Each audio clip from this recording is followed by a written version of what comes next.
Hello and welcome to Logic ERP. Subscribe to our YouTube channel and press the bell icon to stay updated with the latest videos.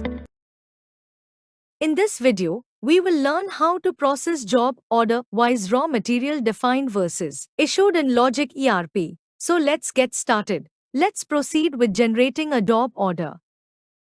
You can choose whether the process is handled by an internal worker or an external party.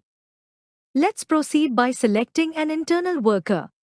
Let's select the worker name and then enter the item to be produced along with its respective quantity and save the job order document. Let's proceed to the next entry issue for processing the first process. Select the worker name, then select the process to be initiated.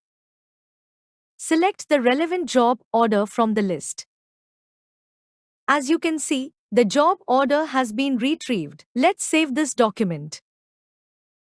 Next, the raw material is issued against the issue for processing the first process document. For the same, head to the raw material issues against the job order internal module.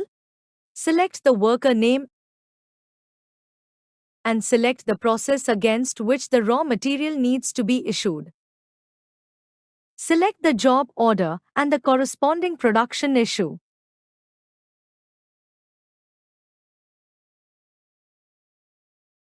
Then press the F8 key on your keyboard to calculate and retrieve the required raw materials.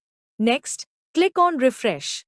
The system will fetch and display the raw materials linked to the selected job order and production issue. Select the raw material and click on Save. The raw material has been retrieved for the selected process.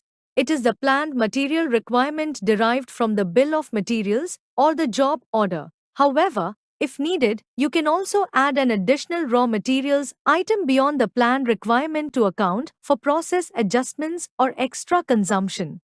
Please note that if you are adding raw material beyond the job order's planned requirement, make sure that in configuration, compare issues against BOM option is set to none. This ensures the system allows additional material entries without any restrictions. Let's add one more raw material item and proceed to save the document.